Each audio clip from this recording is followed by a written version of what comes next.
کام رب کرے گا، کچھ وسیلے والا کرے گا، تو دونوں مل کے بندے کی مشکل حل کریں گے۔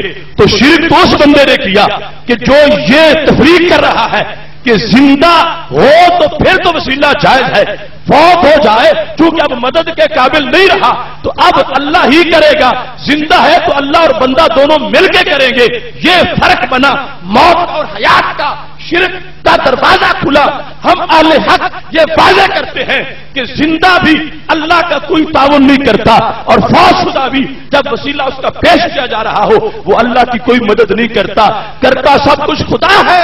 وسیلے کا مطلب یہ ہے کہ اللہ کے دربار میں کچھ لوگوں کی عزت بڑی ہوتی ہے، ان کی وجہ سے رب کام کر دیتا ہے، اور اس میں کوئی اختلاف نہیں ہے۔ عزت زندہ کی بھی ہوتی ہے، عزت اللہ کے دربار میں اللہ والوں کی بعد از وصال بھی ہوتی ہے۔ یہ نہیں ہے کہ جب تک زندہ ہے پھر تو ویلیو ہے اور دنیا سے چلے جائیں ان کی ویلیو کم ہو جائے، نہیں، جس کی زندگی میں ویلیو ہے اس کی بابل مثال بھی ویلیو ہے۔ تو وسیلے کا تعلق ویلیو کے ساتھ ہے، وسیلے کا تعلق اللہ کے اسسٹنٹ ہونے کے لحاظ سے نہیں ہے۔ اس بنیاد پر ہمارا مسلک ہے جو شرک سے پاک ہے، اور جو یہ کہے زندہ کا جائز ہے اور فوت شدہ کا ناجائز ہے وہ شرک کا ارتکاب کر رہے ہیں، اس واسطے کہ وہ زندہ کو سمجھتے ہیں کہ اللہ کے ساتھ مل کے کچھ کام کروا دے گا اور مل کے کام کر لیں گے، شرک سے بات پوری ہو جائے گی، اس کو جائز قرار دے رہے ہیں۔ فوت شدہ کو مدد کے قابل نہ سمجھ کے ناجائز قرار دے رہے ہیں۔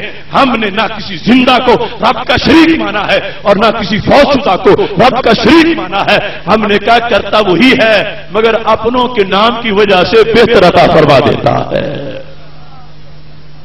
محتشم صاحب حضرات، اب بات چل رہی تھی رسول اللہ صلی اللہ علیہ وسلم کے والدین کی، تو حضرت کارب نے شعر پڑھا کیا؟ اشہدو، یہ ساتھ لگ رہا ہے ساتھ ہر ایک کے، انک ادنی المرسلین وسیلۃ الی اللہ، رب کی طرف سارے رسولی وسیلہ ہیں لیکن ان میں سے آپ سب سے بڑا وسیلہ ہے۔ آپ کون ہیں؟ کیا نام لے کر حضرت سواد نے سرکار کو خطاب کیا؟ کہنے لگے یا، جس کا معنی اے ابن الاکرمین، اے کرم والے ماں باپ کے بیٹے،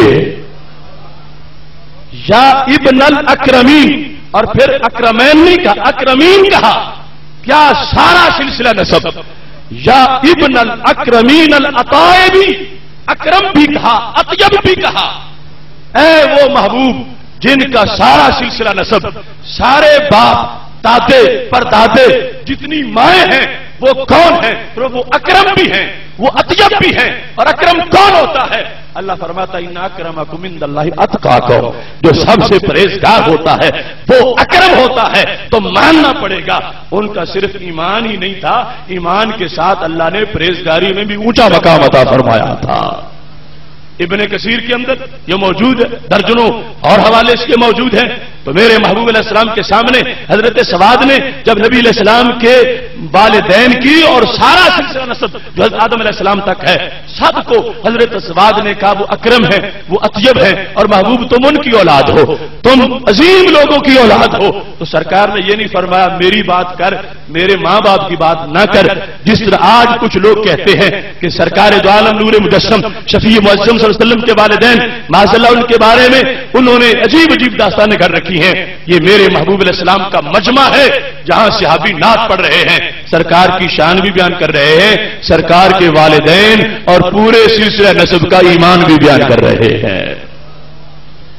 اس واسطے محبوب علیہ السلام نے خود فرمایا تھا میرا نور منتقل ہوتا آیا اطیب سے پاک سے، پاک کی طرف طیب سے طاہر کی طرف، یہاں تک کہ رب ذوالجلال نے مجھے دنیا میں ظاہر فرما دیا، اور 4 اپنے لقب بیان کیے۔ تو اخرجنی، اللہ نے مجھے ظاہر کیا دنیا کی طرف، تو میں کس حالت میں تھا؟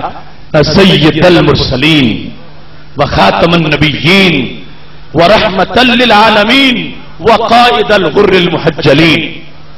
فرمایا جب میں گود آمنہ میں تھا، اپنی امی جی کی گود میں میں سید تھا، میں سردار تھا رسولوں کا، اس وقت بھی میں جب باہر آیا میں جلوہ گر ہوا کائنات میں، تو اس حالت میں کہ سید المرسلین اور اس حالت میں کہ خاتم النبیین، 2 اپنے عہدے بیان کیے نبیوں اور رسولوں کے لحاظ سے، رسولوں کا سردار اور نبیوں کا خاتم، اور تیسرا ساری کائنات کے لحاظ سے رحمت للعالمین، رحمت سارے جانوں کے لیے۔ اور چوتھا اپنے غلاموں کے لحاظ سے کا بیان فرما دیا. قائد الغر المحجلین، خاص کر کے اب رحمت تو ہے سارے جہانوں کی، یہ غلام اپنا علیحدہ کیا رشتہ ظاہر کریں تو محبوب علیہ السلام نے فرمایا قائد الغر المحجلین، مجھے رب نے نور والے چہرے امتیوں کا لیڈر بنایا ہے. قائد غر المحجلین، غر سفیدی ہے جو گھوڑے کے ماتھے میں ہوتی ہے، محجل اس کے قدموں کی سفیدی ہے، اور استعارتاً عربی میں نور والے کو یہ کہا جاتا ہے. ہمارے نبی علیہ السلام کا یہ فرمان ہے بخاری شریف میں انتم الغر المحجلون، قیامت کے دن اور کوئی امت نہیں ہے کہ جس کے وضو والے آزاد چمکیں، میرے غلاموں تمہارے ہی صرف چمکیں گے، تمہارے چمکیں گے. پوچھا جا رہا تھا محبوب قیامت کے دن اربوں لوگ ہوں گے اور ہمیں یہ انتظار ہوگا کہ ہم پہ نظر کرم فرماؤ، تو ہم دور دور سے آپ کو نظر کیسے آئیں گے؟ تو سرکار نے فرمایا تم چھپ کیسے سکو گے؟ انتم الغر المحجلون، میدان محشر میں چہرے صرف تمہارے چمکیں گے، میدان محشر میں ہاتھ صرف تمہارے چمکیں گے، اور میدان محشر میں قدم صرف تمہارے چمکیں گے. یہ انداز ہوگا نور والوں کا، اور جو بیر ہے جن کا نور سے ان کے چہرے کیسے چمکیں گے؟ سرکار کے صدقے قیامت کے دن امت کو بھی یہ نور مل جائے گا، سارے چہرے بھی چمک رہے ہوں گے، ہاتھ بھی. اور یہ خصوصیت ہے، اب وضو تو پہلی امتیں بھی کرتی رہی، ان کا وضو وقتی تھا، نماز پڑھی، وضو جب تک رہا، اثر اس وقت رہا، لیکن جو ہمارا وضو ہے اس کا اثر قیامت کے دن بھی باقی رہے گا. اور محجل لوگ فرمایا میں قائد ہوں، میں اس امت کا لیڈر ہوں، اس امت کا نبی ہوں کہ جن کے چہرے قیامت کے دن چمک رہے ہوں گے، قیامت کے دن چہروں میں موجود نور چمک رہا ہوگا. تو محبوب علیہ السلام نے حدیث نور کے اختتام پر یہ واضح کر دیا کہ میرے نور کو ماننا، اس میں فائدہ میری امت کا اپنا ہے، کیونکہ میں نے نور بن کے، نور پھیلا کے امت کو بھی نور عطا کر دیا ہے کہ قیامت کے دن جب سب کے دیے پھٹ چکے ہوں گے میری امت کے چہرے پھر بھی چمک رہے ہوں گے. یہاں تک پہنچ کے اب وہ جو سوال شروع میں تھا اس کو دوہرا کے حضرت جابر کو مزید حوصلہ دیا. ہاکذا کان بدء نور نبی کا یا جابر، جابر یوں رب نے تیرے نبی کے نور کو پیدا فرمایا تھا. ایک سوال کیا، کتنا لمبا جواب دیا، کرم کتنا ہے ہر لحاظ سے، اور پھر ان کو آخر میں پھر حوصلہ دیا، اپنے آپ کو ان کا نبی کہہ کے پکارا. اس طرح رب نے اے جابر تیرے نبی کے نور کو پیدا کیا. کروڑوں سلام ہیں میرے محبوب علیہ السلام کے نام کو، اور کروڑوں احترام ہے حضرت جابر کے لیے کہ جنہوں نے مسئلہ پوچھا اور قیامت تک کے لیے نور کا ایک جہان آباد کر دیا. ہر طرف نور ہی نور، اور ہر طرف نور نبی صلی اللہ علیہ وسلم کے جلوے نظر آ رہے ہیں. یہ صرف ایک حدیث شریف میں نے آج کے اجتماع کے لحاظ سے آپ کے سامنے پیش کی. سند کی ذمہ داری ہماری ہے، سند میں نے بیان کر دی، مضمون میں نے بیان کر دیا، اسے پھیلاؤ اور دنیا والوں کو بتاؤ ہم نے محفل میلاد کو گھڑا نہیں ہے، ہم نے تو اسے حدیث نور سے پڑھا ہے. یہ سید عالم نور مجسم شفیع معظم صلی اللہ علیہ وسلم کا نور ہے. اور پوچھو ان سے جو اپنے طرف حدیث کی نسبت بیان کرتے ہیں، اپنے آپ کو اعلی حدیث کہتے ہیں ریڑیاں لگانے والے، اور لقب وہ لیتے ہیں جو اماموں کا ہے. اہل الحدیث ساری تاریخ کے اندر ائمہ حدیث کو کہا گیا ہے، بدووں کو اہل حدیث نہیں کہا جاتا. اہل حدیث علمی نام ہے، ایک کریڈٹ ہے، ایک جو اسپیشلسٹ انسان ہوتا ہے یہ اس کا لقب ہے.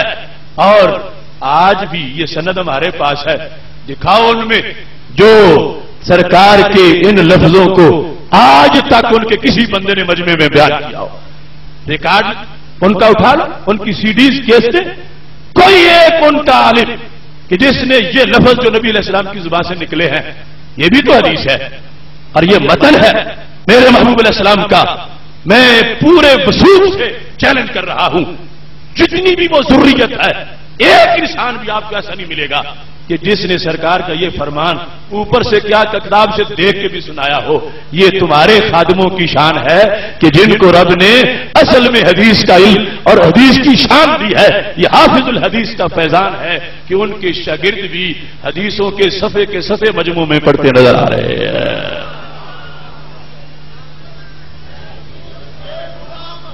محتشم سامعین حضرات، یہ ڈیوٹی ہے ایک دین کے خادم کی، اور یہ علماء کرام ہمارے سرمایہ ہیں.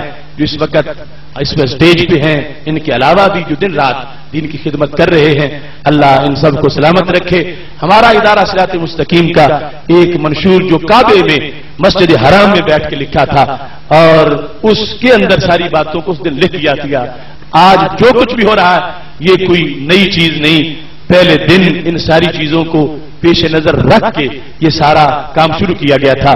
ہمیں محسوس ہے، ہمیں پتہ ہے، ہمیں لوگوں کی جو نکلتی آہیں ہیں وہ سنائی دیتی ہیں، ہمیں جلتے خرمن سے دھواں نکلتا نظر آتا ہے، ہمیں جہاں تک ہماری ضرب پہنچی ہے اس کا بھی ادراک ہے۔ اس واسطے ہمارا ایک اپنا طریقہ ہے، ان لوگوں کا اپنا طریقہ ہے، اپنا شیوا ہے کہ اندھیروں میں جلاتے ہیں چراغ اور ان کی مرضی ہے زمانے میں یوں ہی رات رہے۔ تو ہم نے رات ختم کرنے کے لیے، دن لانے کے لیے